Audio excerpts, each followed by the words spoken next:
기도는 영적인 과학입니다. 기도는 성삼위 하나님이 나와 함께 하심을 누리는 것입니다. 이때 우리는 어떤 문제 앞에서도 염려와 두려움이 사라지게 됩니다. 하나님이 나와 함께 하시는 이 사실을 진짜 누릴 수 있다면 어떤 문제 앞에서도 염려, 근심, 걱정, 두려워하지 않게 됩니다. 기도는 성령의 인도를 받는 것입니다. 이 성령 인도 속에 있으면 우리가 막 싸움을 하지 않고도 응답과 성공과 전복의 자리에 서 있게 됩니다. 왜냐하면 그게 하나님이 인도하시는 방향입니다. 그게 하나님의 싸움이기 때문에 그렇습니다. 기도는 위로부터 내리는 성령의 능력을 공급받아 풍성한 전도의 열매를 맺는 것입니다. 이게 기도예요.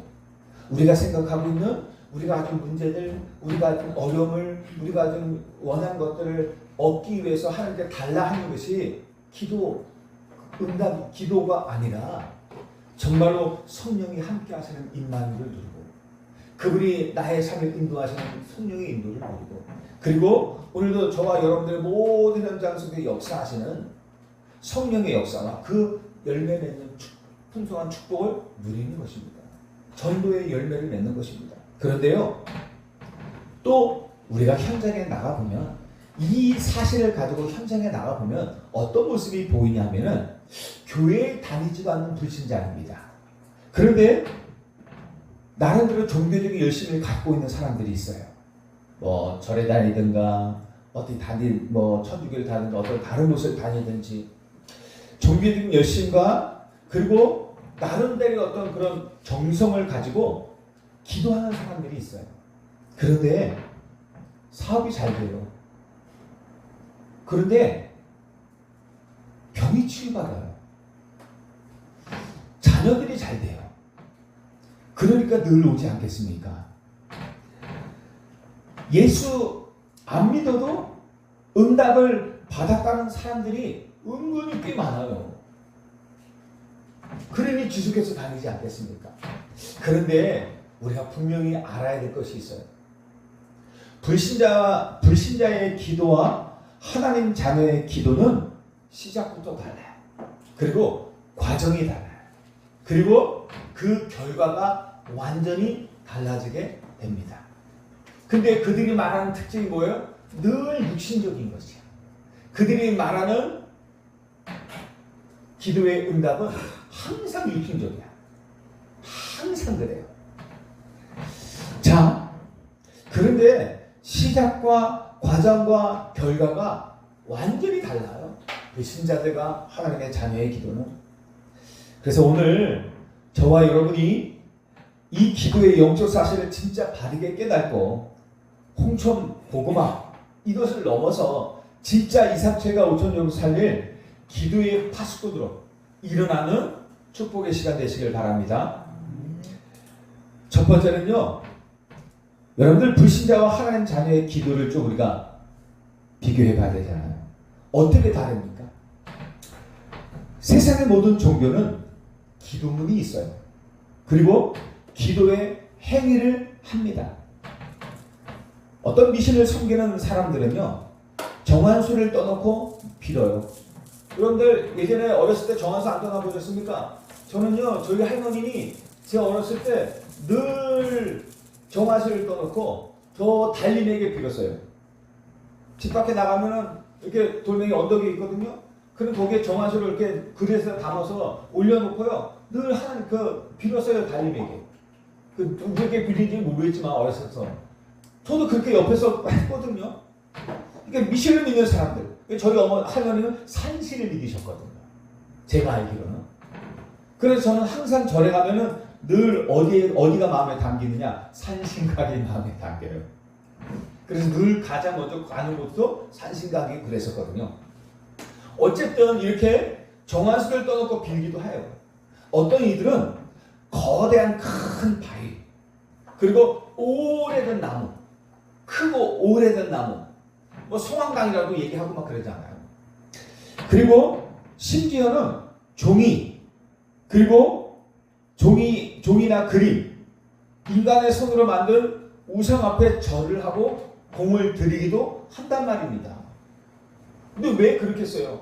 뭔가 역사가 있지 않았겠습니까? 그런데 신기하게도요, 거기에 응답이 나타나요. 신기합니다.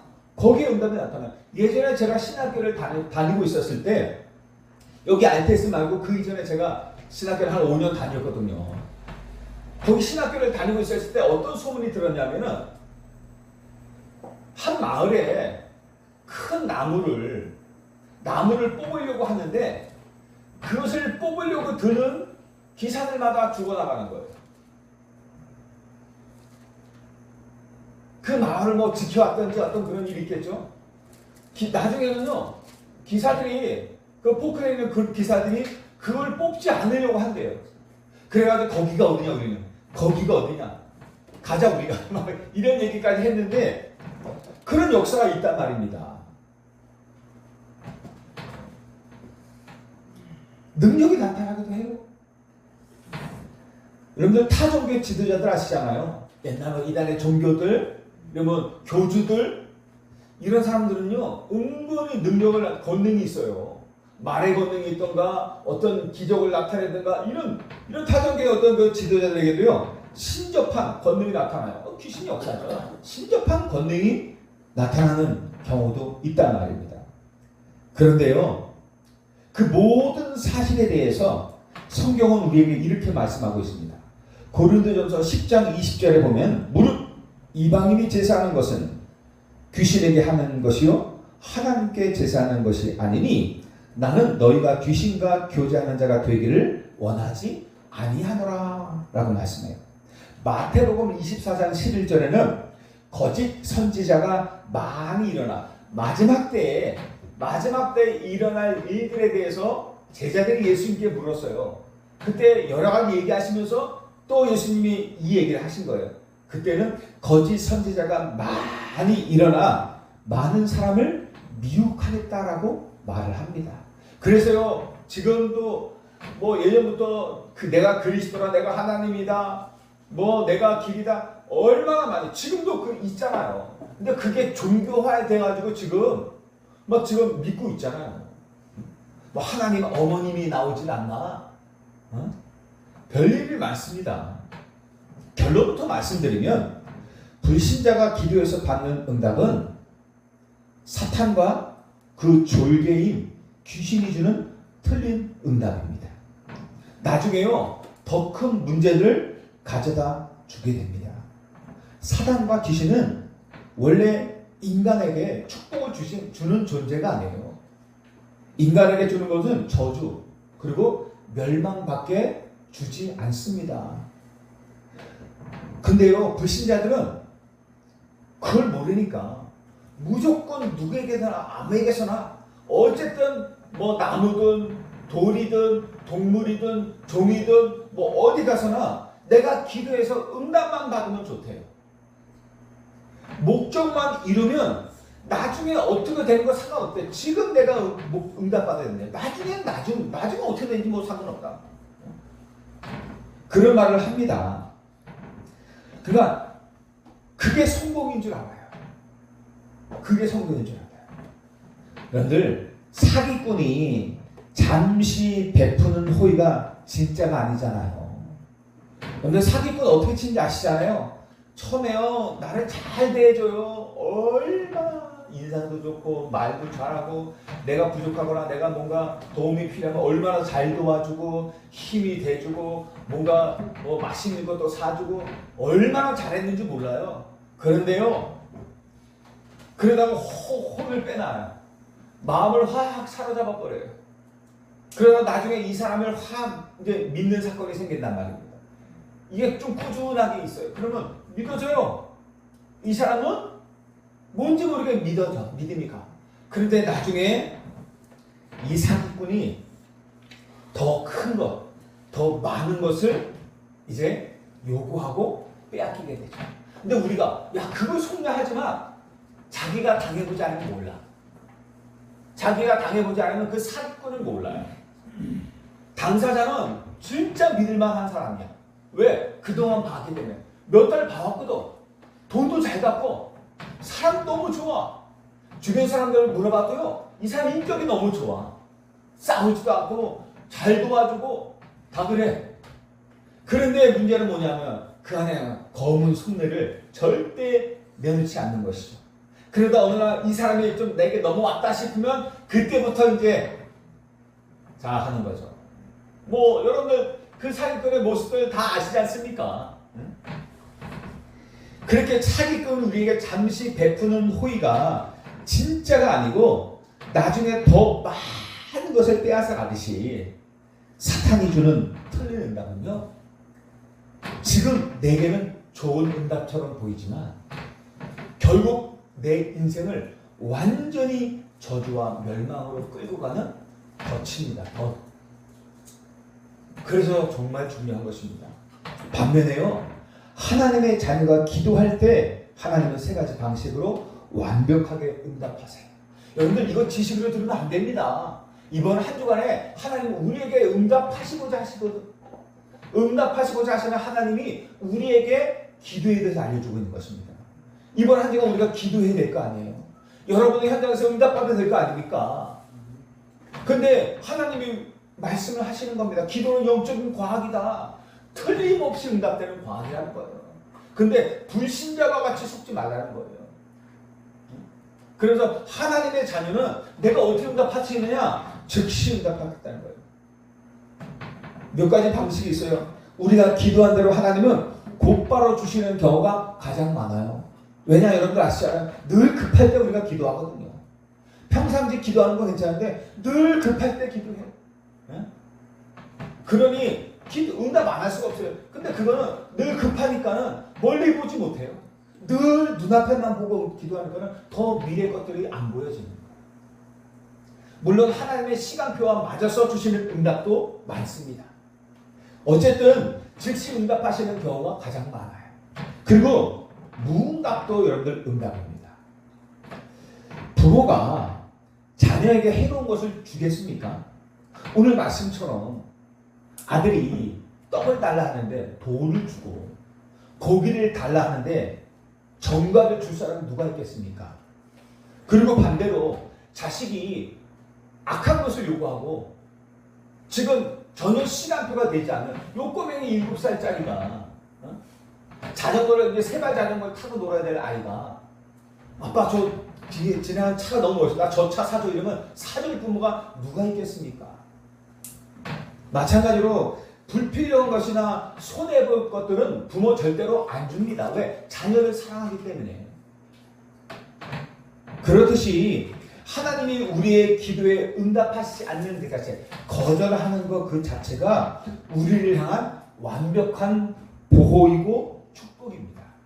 그래서 여러분들 응답 안 받았다. 응답 안 받은 게 아니라 응답이 없는 자체가 응답인 것입니다. 그죠? 그리고 또 어떻게 해요? 더 좋은 것으로 응답하세요. 내가 구했던 것보다 더 좋은 것. 그러면서 어떻게 해요? 이 홍천복음화, 세계복음화에 더 유익한 것으로 하나님은 내게 응답하시길 원하시는 것이 있어요. 그래서 하나님은 내가 기도하는 것을 응답하는 것이 아니라 다른 것으로 응답하시는 경우가 많아요. 그래서 우리에게 뭐가 좀 필요하냐? 기다림이 좀 필요합니다. 그때는. 좀 기다림이 필요해요. 아직 시간표가 안 된 경우도 있지만 다른 것으로 응답하시는 것이 있어요. 그러니까 우리를 깨닫게 그걸 그냥 무작정 응답하는 것이 아니라 우리를 깨닫기도 하시고 우리를 그것으로 인도하시기도 하시고 우리를 그 응답에 맞는 합당한 그릇으로 준비하시기도 하시고 그래서 어떻게 해요? 기다림이 좀 필요할 때가 있단 말입니다. 그래서 그 기다림이 빠른 사람들이 있고 또 늦은 사람들도 있는 것입니다. 그래서 이랬든 저랬든 하나님의 자녀가 낙심할 이유가 전혀 없는 것은 우리의 기도는요 단 하나도 땅에 떨어지지 않고 완벽하게 성취되기 때문입니다. 여러분들 이 확신 없으면요 기도해도요 응답될까? 이런 생각해요. 이 세 가지 늘 생각해 보세요. 가장 즉시 응답하시고 응답을 안 하시고 왜 해가 될까? 그리고 어떻게 해요? 더 좋은 것을 응답하시기 위해서 기다리는 경우가 있어요. 그래서 더 좋은 것이 무엇인지는 말씀을 통해서 깨닫는 것이죠. 두 번째는요. 그런데요. 아무나 기도한다고 하나님이 응답하시는 것이 아닙니다. 하나님이 들으시는 기도는 분명한 신분과 자격이 있어야 돼요. 아무나 주시지 않아요. 그 첫째가 뭡니까? 하나님 자녀이어야 합니다. 영접하는 자 곧 그 이름을 믿는 자들에게는 하나님의 자녀가 되는 권세를 주셨어요. 구원받았다는 것은요. 온 우주와 만물의 주인이신 하나님이 나의 아버지가 되셨다는 뜻입니다. 저와 여러분들의 아버지가 누구라고요? 온 우주와 만물의 주인이신 하나님이에요. 그분에게 부족함이 있을까요? 그분에게는요. 절대 부족함이 없어요. 오히려 넘쳐요. 넘치는 그 하나님이 우리에게 응답하시길 또 원해요. 그분은 24시간 눈동자와 같이 우리를 지키시고 보시고 계셔요. 뭐 하기 위해서요? 응답하시기 위해서. 사단은 24시간 우리를 넘어뜨리기 위해서 역사하고 있지만 하나님은 24시간 우리를 지키고 응답하시기 위해서 눈동자와 같이 우리를 불꽃 같은 눈으로 지키고 계신단 말이죠. 그렇다면 분명하잖아요. 우리가 하나님이 내게 어떻게 무엇을 응답해 주시길 원하는지 그 자격 조건, 그 비밀을 알면 쉽지 않겠습니까? 그래서 하나님의 자녀가 되었다는 것, 이게 답니다. 사실 자녀의 부름에는 아버지가 반드시 귀를 기울입니다. 자녀가 아버지를 부르는데요, 그 부름에 귀닫는 분이 없어요. 귀닫는 분이 아니에요. 그리고 자녀가 정말로 안타까워 부르짖을 때 하나님은 귀를 세밀하게 기울이십니다. 기도응답은요, 이 신분에서부터 시작되는 거예요. 내가 진짜 하나님의 자녀가 맞다. 그럼 여러분들은요 100% 하나님의 응답받을 축복을 가진 자입니다. 당연하게 응답받을 축복을 가졌어요. 권세를 가졌어요. 그게 축복이면서 신분이고 축복이면서 권세란 말이죠. 그리고 어떻게 해요?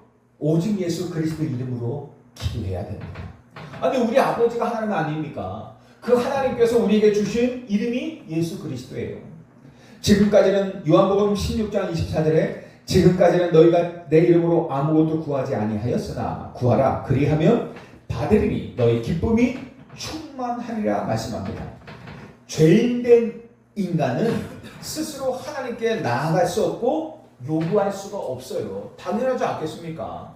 그래서 죄 없으신 예수 그리스도께서 저와 여러분들의 죄를 대신하여 십자가에서 죽으심으로 우리의 죄를 다 해결하셨어요. 그리고 우리로 하여금 하나님께 나아갈 수 있는 길을 열어주셨단 말이에요. 당신의 육체로 그 육체를 찢고 피 흘리심으로 하나님께 나아가는 그 길을 열어주셨어요. 그리고 그 길이 되어주신 것입니다. 그 길을 찾으라 이러면 또 힘들잖아요. 그 예수님께서 그 길을 열어주셨는데 그 길이 바로 당신이죠. 그래서 영접하라는 거예요. 그래서 기도하라는 거예요. 내 이름으로. 그러면 응답하시겠다는 겁니다. 이 예수 그리스도 이름으로 기도할 때 하늘 보좌가 움직여요. 하늘의 능력이 움직여요. 그리고 흑암 세력이 무너지게 되는 것입니다. 여러분들의 기도가 어떤 건지 아십니까? 우리의 기도가 어떤 건지 진짜 잘 아셔야 됩니다. 우리가 누군지 알고 하나님이 우리에게 어떤 모양으로 기다리고 계신지 알고 우리의 기도가 어떤 능력이 있는지 진짜 아셔야 됩니다. 그리고 나서 기도하는 겁니다. 그리고 여러분들 죄를 회개하는 마음이 있어야 돼요. 죄를 회개해야 돼요. 하나님과 우리 사이에 죄가 있으면 하나님 듣지 않으셔요. 시편 66편 18절에 내가 나의 마음에 죄악을 품었더라면 주께서 듣지 아니하시리라. 요한일서 그런데요. 요한일서 1장 9절에 보니까 요한일서 1장 9절에 보니까 만일 우리가 우리 죄를 자백하면 그는 미쁘시고 의로우사 우리 죄를 사하시며 우리를 모든 불의에서 깨끗하게 하실 것이요 말씀합니다. 우리가 내 마음의 죄악을 품으면 하나님께서 주께서 우리의 소리를 듣지 않으신대요. 그런데요, 우리가 그리스도 앞에서 나의 죄를 자백하고 내 중심을 돌이켜 회개할 때, 내가 죄인인 것을 깨닫고, 오늘도 여러분들 우리가 죄인이잖아요. 그리스도가 의인에게 의롭게 하셨지만 오늘도 우리는 육신을 가지고 있는 늘 허물과 실수와 죄를 지을 수밖에 없는 수많은 자범죄들이 있단 말입니다. 여기서 말하는 것은 자범죄입니다. 원죄는 우리와 관계없이 예수님께서 이미 십자가에서 다 용서해 주시고 우리가 예수를 믿는 그 순간, 구원받는 그 순간 원죄 문제가 다 끝난 겁니다. 원죄는 또 짓고 또 짓고 하는 게 아니에요. 이제는 하나님을 다시 떠날 수 없어요. 왜요? 하나님은 이제는 직접 나와 함께 하시기 때문에 그러는 거예요. 그 하나님은 영원히 나와 함께 하셔서 다시는 원죄를 짓지 못해요. 우리는 짓고 싶어도 지을 수가 없어요. 우리가 짓는 건 자범죄일 뿐이에요. 자범죄. 그 자범죄를 계속 우리가 짓다가 연약해서 우리의 각인뿐인 책임지는 우리 삶의 모습 속에서 또 세상 속에서 그렇게 살아간단 말입니다. 그런데 예수님께서 내 죄를 다 십자가에서 용서해 주셨다, 이것만 믿고 우리가 오늘 허물과 실수와 죄악이 있는데 괜찮아, 예수님 용서해 주셨어, 용서해 주셨죠, 끝났어, 이거 믿고 지옥 안 가? 지옥 안 가죠. 근데 그것만 믿고 막 방종하며 살고요, 방종하면서 막 살고 죄를 짓고 막 살고 하면은요, 문제는 뭐냐, 하나님과 점점 멀어지게 되는 거예요. 하나님이 나의 소리를 듣지 않게 되는 거예요. 하나님은 죄인의 소리를 듣지 않습니다. 하나님은 죄가 해결된 사람의 소리를 들어요. 누구 안에서요? 그리스도 안에서. 그래서 하나님은 어떻게 양심을 계속 치는 거예요. 양심. 내 양심에다가 어떻게, 너 그렇게 살면 안 되잖아, 너 이거 해내잖아, 너 그럼 그 말하면 안 되고 그 행동하면 안 되잖아. 여러분들 아시죠? 마음과 양심을 계속 찌르잖아. 스스로 여러분 이거 하고 내가 또 실수했네, 이런 말 많이 하잖아요. 이거 하면 안 되는데. 그리고 어떤 일을 행할 때 우리 하나님 이거 안 좋으실 텐데 분명히 이거 죄인데, 그러면서 행하는 게 있잖아요. 그 양심이란 말이에요. 하나님 우리가 두신 거란 말이에요. 이런 것들이 많은데 그 양심을 하나님께서 양심을 좀 계속 말씀하는데도 그걸 무시하고, 그 성령의 역사죠. 그걸 무시하고 오히려 그 계속 행한다면 양심의 화인을 맞게 됩니다. 그걸 양심의 화인 맞았다 그러거든요. 그 양심 없이 행하는 거예요. 양심이 없어, 이런 식이잖아요, 사람들한테. 근데 그 사람은 그게 당연하게 여기면서 행해요. 그걸 보고 뭐래요? 양심의 화인 맞았다 이게 해요.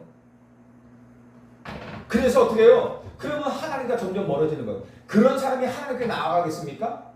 안 그래요. 그런데 그런 사람이 깨닫고, 만약에 내가 이 모습 속에 내가 실수와 내가 잘못했거나 내가 죄를 졌거나 하면은 이미 십자가에서 나의 모든 죄를 용서하신 그리스도, 그분이 기다리고 계세요. 그분 앞에 나가는 거예요, 기도로. 그래서 어떻게, 하나님, 내가 오늘 이러한 잘못된과 이런 실수와 이런 범죄를 행했습니다. 하나님 용서해 주십시오. 말만 하는 게 아니라 자백해라고 해서 하나님 나 이럴 때 졌어요 하려고 그런 게 아니라 진짜 내 마음을 돌이켜서 내 마음의 중심에 진짜 이 죄가 진짜 잘못인 것을 깨닫고 돌이켜야 되겠다는 그 중심, 나 정말 갱신해야 되겠다는 그 중심, 그러기 위해서 하나님께 나아간 거 아닙니까? 이게 죄인 걸 알고. 그렇게 해서 그 중심을 가지고 하나님께 나아가서 자백하는 겁니다. 그리고 그걸로 우리가 뭐야? 회개한다고 얘기를 하죠. 다시 하나님 이 죄를 용서해 달라고 기도하고 다시는 이 죄를 범치 않게 해주십시오. 물론 내일 가면 또 그 죄를 또 져요. 왜? 워낙 가족분이 체득된 게 있기 때문에. 그래도 오늘만큼은 하나님께 나아가는 그 시간만큼은 진실되어야겠죠. 내가 죄인임을, 내가 잘못된 걸 알고 진짜 깨닫고 하나님 정말 갱신하기 원하고 돌이키기 원하고 회개합니다. 중심을.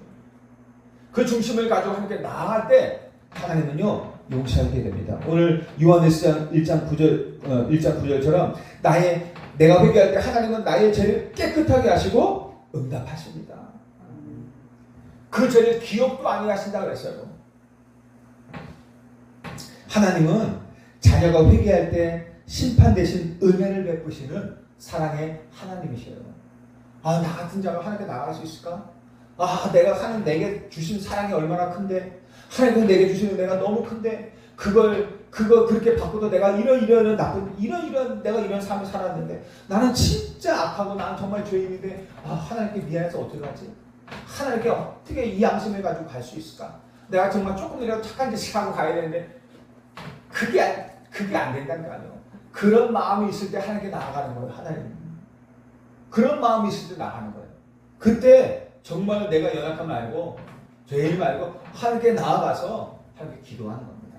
자백하고 회개하고 중심을 돌이켜서. 그때요 하나님은 용서하시는 거예요. 이미 다 용서하셨지만 용서하시는 거예요. 그때 어떻게 해요? 내 마음에 양심에 찔리는 모든 것들이 평안하게 되는 거예요.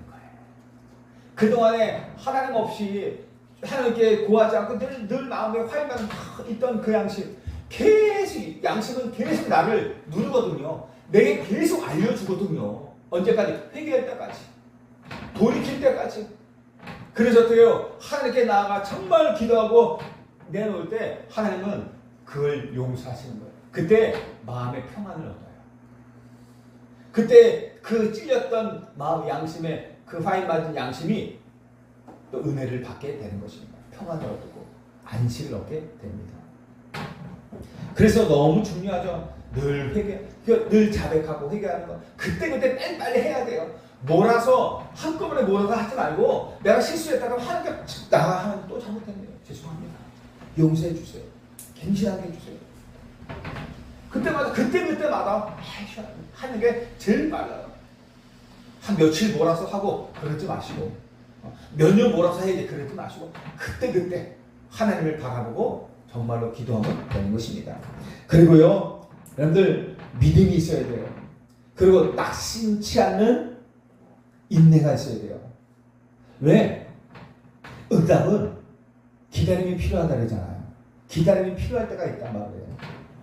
밤중에 찾아온 친구를 위해서 이웃 주문을 끝까지 두드리는 믿음이 있어야 돼요. 제 벗이 먼 여행에서 밤늦게 찾아왔어요. 먼 여행 오는데 지금은 아무 데나 들어가서 식당에 가서 밥을 먹을 수 있잖아요. 사서 24시 하는 편의점도 있고요. 식당도 있어요. 배달하는데. 근데 이때 당시에는 식당이 없잖아요. 저 먼 광야를 걸어서 하루 종일 아무것도 먹지 못하고 왔단 말이에요. 벗이 우리 집에. 근데요 잘 때네. 밥을 다 먹고 다 정리하고 이제 자고 있는데 친구가 온 거야. 근데 이 친구가 하루 종일 굶어서 너무 배가 고픈 거야. 꼬르륵 거리는데 여러분들 잠이 오겠습니까? 어떻게든 내 집에서 찾아가지고 음식을 주려고 하지 않겠습니까? 아 됐어. 그래도 그 대서가 아니잖아요. 근데 우리 집에 보니까 먹을 것이 없네.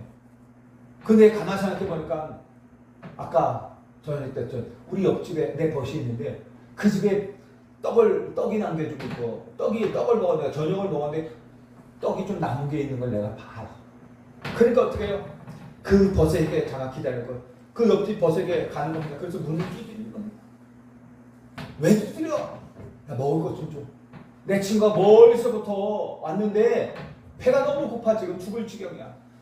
네 아까 남은 너희 집에 있는 떡 조금만 줘. 근데 이 친구가 어떻게 해요? 이미 자려고 다 누웠어.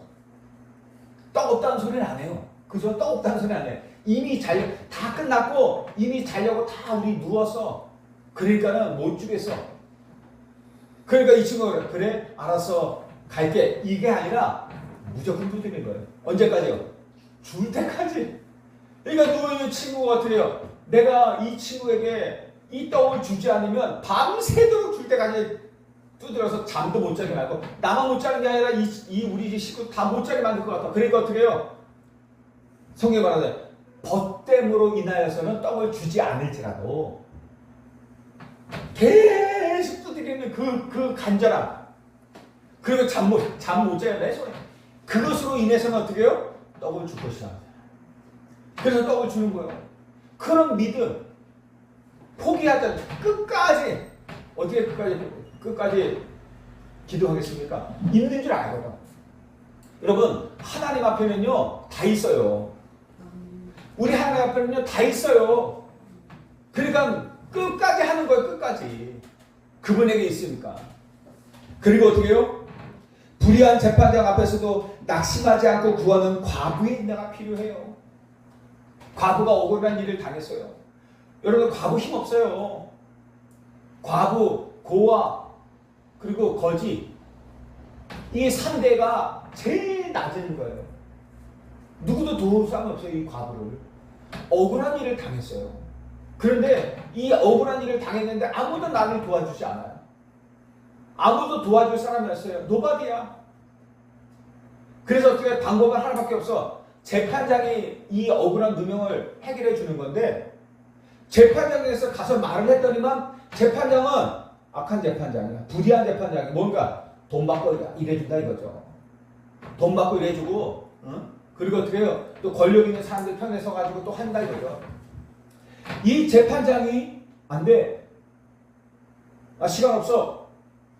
하는데 이 과부가 몇 번 가다가 포기하고 안 되나 보다. 나는 이제 죽을 일밖에 없구나. 이러고 포기한 게 아니에요. 이 과부는 어떤 믿음이 뭔지 절대적인 믿음이 있어요. 저 재판장 아니면 나의 이 억울함을 풀어줄 사람이 아무도 없다는 것을 알아요. 그러니까 이 과부가 어떻게 해요? 끝까지 가는 거야.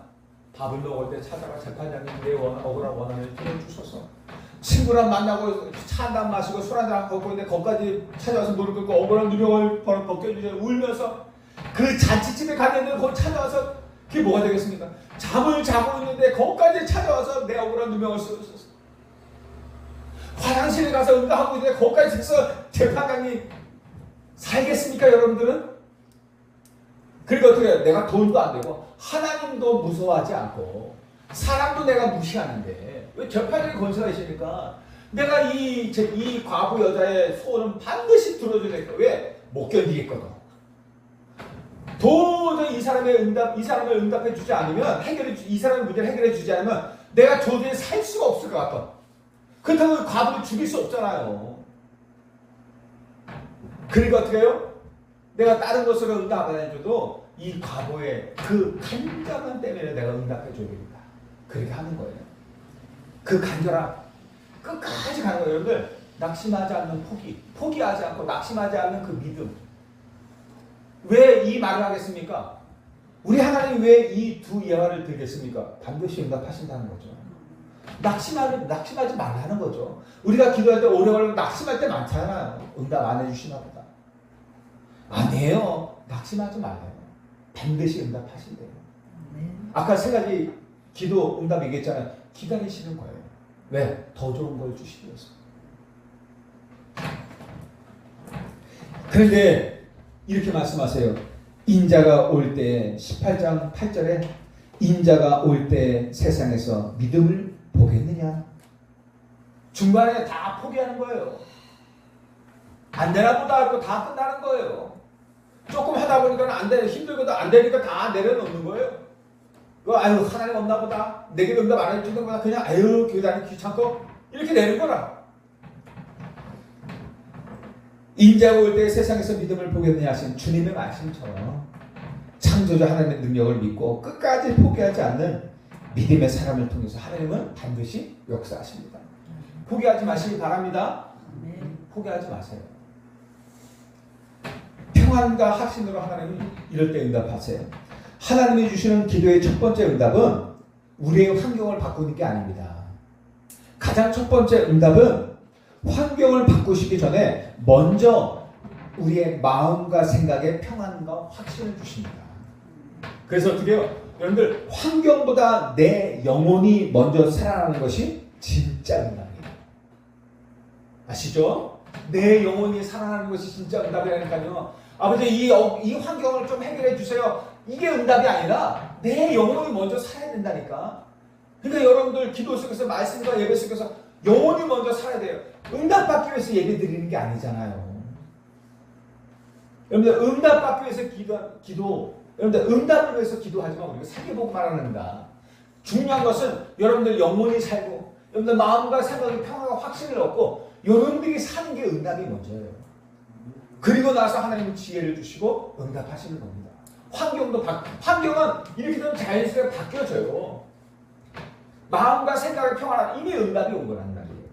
자, 근데 하나님의 자녀가 기도할 때 정말 주의할 것이 있어요. 뭐냐면 중심이 올바라야 돼요. 어떤 중심이냐? 많은 사람들이 내 뜻과 내 계획을 기도해요. 하나님 이런 계획과 이런 뜻을 가지고 이렇게 하려고 하는데 하나님 응답해 주세요. 이런 게 자신도 모르게 이런 경우가 너무너무 많아요. 그런데요, 그게 아니에요. 하나님의 온전하신 뜻이 무엇인지 하나님 알게 하여 주옵소서. 하나님의 온전하신 뜻과 계획대로 이루어 주옵소서. 이게 우리의 기도예요. 나의 환경을 바꿔주시옵소서 이게 아니라 하나님 그 환경 뒤에 숨겨진 하나님의 숨은 계획을 보게 하여 주옵소서. 여러분들 내 환경 속에서 숨은 하나님의 계획을 좀 보여주시기 바랍니다. 보세요. 그리고 숨은 계획을 봤으면 그 숨은 계획대로 우리가 순종하면 되는 거예요. 근데 문제는 뭐냐면 숨은 환경을 통해 하나님이 계속 말씀으로 주시고 자꾸 알려주시는데도 우리는 지식으로 알아요. 그런데 뭔가 순종이 잘 안 되는 것이죠.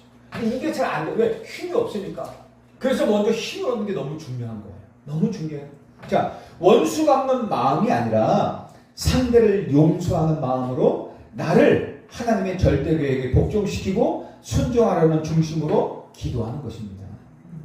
근데 너무 감사한 건요, 여러분들 감당치 못할 시험 당함을 허락지 않으세요. 아니 힘이 없어서 순종하지 못하는 그럼 어떻게 합니까? 복종하지 못하는 그럼 어떻게 해요? 그러면 난 죽어요?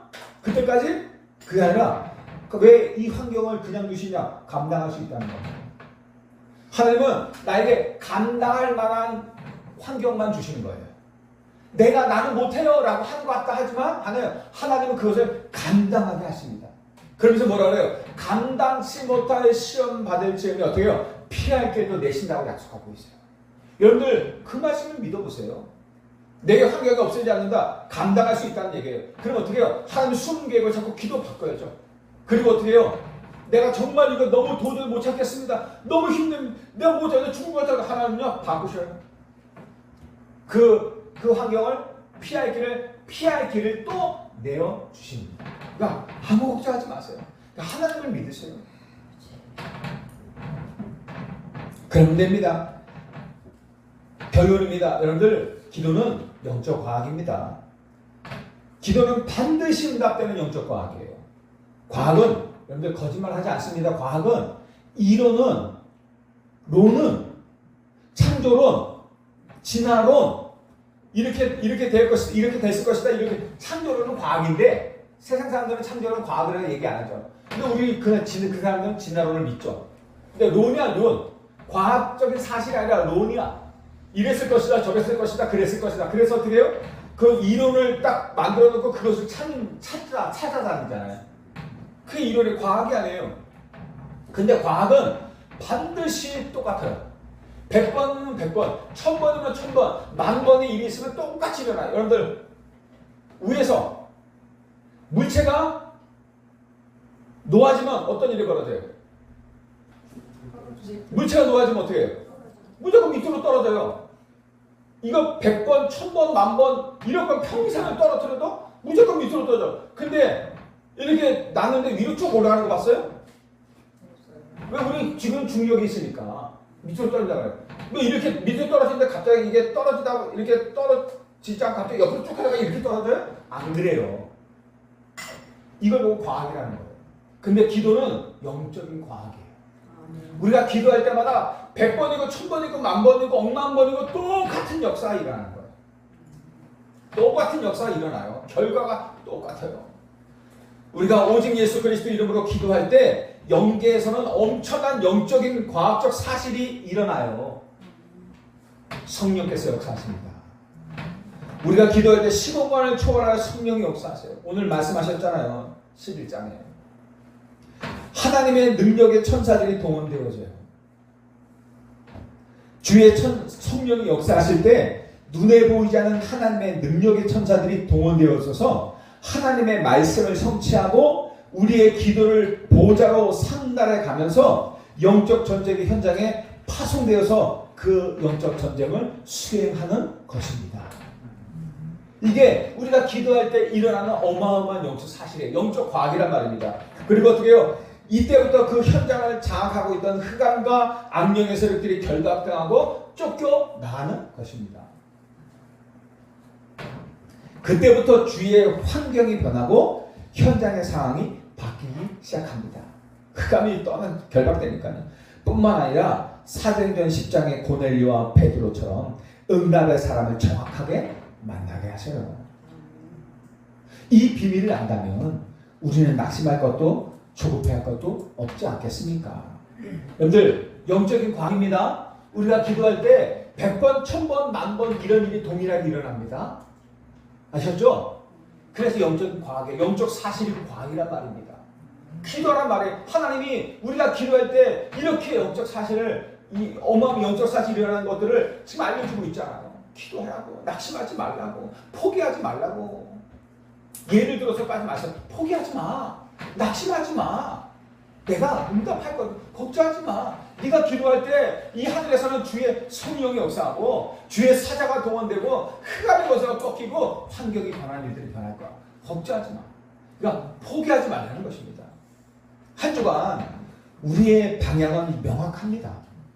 오직 복음, 오직 전도, 이 비밀을 가지고 이제 오늘 말씀 붙잡고 어떻게 해요? 내 삶의 현장에 갑니다. 내 업의 현장에 갑니다. 거기서 뭐 하는 거예요? 기도의 망대를 세우시기 바랍니다. 여러분들 먼저 가면 5분이라도 일을 하기 전에 5분이라도 보좌의 축복을 누리는 기도 망대 세우는 거예요. 그래서 뭐 하는 거예요? 하나님 주신 힘을 얻는 겁니다. 위에서 주시는 능력과 힘을 얻고 우리가 하루 신앙을 하는 거예요. 777 망대 여정 기도하는 겁니다. 이적표. 그리고 어떻게 해요? 현장에 있는 갈등과 염려 때문에 낙심하지 마세요. 현장에는요 많은 염려가 있을 수 있어요. 환경이 그렇죠. 그리고 갈등이 있고 또 어떤 일 때문에 해결되지 않는 일 때문에 또 사람 때문에 갈등하고 염려 문제 때문에 있어요. 근데 그것 때문에 낙심하지 말고 뭐예요? 전부 뭐로 바꿔요? 기도 제목으로 바꾸라는 얘기예요. 우리에게 제가 늘 말씀드렸잖아요. 불신자에게 이것은요 반드시 해결해야 될 문제예요. 근데 하나님의 자녀된 전도자된 저와 여러분들에게는 이런 것들이 해결돼야 될 문제가 아니라 전부 응답의 문이고 전도의 문이에요. 그래서 사건 캠프라 그러잖아요. 사건 캠프. 한 사건 모두가요 나를 살리는 캠프고요. 여러분들의 현장을 살리는 캠프고 우리 교회를 살리는 캠프예요. 이게 문입니다. 문 전부. 그래서 지극히 작은 일 하나도 예민하게 보고 기도하라고 그러잖아요. 거기에 담긴 하나님이 아까 얘기했잖아요. 환경 속에 담긴 하나님의 계획. 내 뜻과 계획이 아닌 하나님의 계획. 우리는 환경 문제가 아니라 환경 속에 있는 하나님의 계획을 발견하는 기도하는 것입니다. 문이니까. 그래서 그것을 발견하는 문이 되는 거예요. 그래서 그걸 놓고 여러분들 기도하시기 바랍니다. 여러분이 현장에서 중심을 담고 기도할 때 방향의 흑암이 꺾이고 살려야 할 사람을 붙이시는 만남의 축복이 열리게 될 것입니다. 진짜입니까? 강단에서 말씀드렸잖아요. 하나님께서. 네? 여러분들 아니던데 뭐 그래도 어떻게 해요? 강단에서 말씀하셨다니 어떻게 아멘 하고 받는 겁니다. 그리고 한 주간 완전 믿어버리세요. 300% 믿어버리시기 바랍니다. 이번 한 주간에도요. 여러분의 현장에서 중심을 담고 기도하는 그 시간에 뭐가 역사해요? 성령이 역사합니다. 주의 천사들이 동원되며 산업을 방해하는 모든 흑암 세력은 결박당하게 됩니다. 그리고 하나님께서 정확한 시간표에 답이 필요한 사람을 보내시는 만남의 축복이 시작될 것입니다. 하나님 아버지 감사합니다. 나의 일터가 영적 과학이 실현되는 현장의 캠프의 플랫폼이 되게 하옵소서. 일을 시작하기 전 기도의 망대를 세워 보좌의 능력을 공급받게 하시고 현장의 모든 위기를 축복의 기도 제목으로 바꾸는 영적 여유를 주시옵소서. 예수 이름으로 기도할 때 나의 산업을 방해하는 모든 업을 방해하는 모든 일을 방해하는 흑암이 무너지게 하시고 237 살릴 빛의 경제와 만남의 문이 열려 영육 간의 치유를 전달하는 증인 되게 하여 주옵소서. 예수 그리스도 이름으로 기도하옵나이다. 아멘.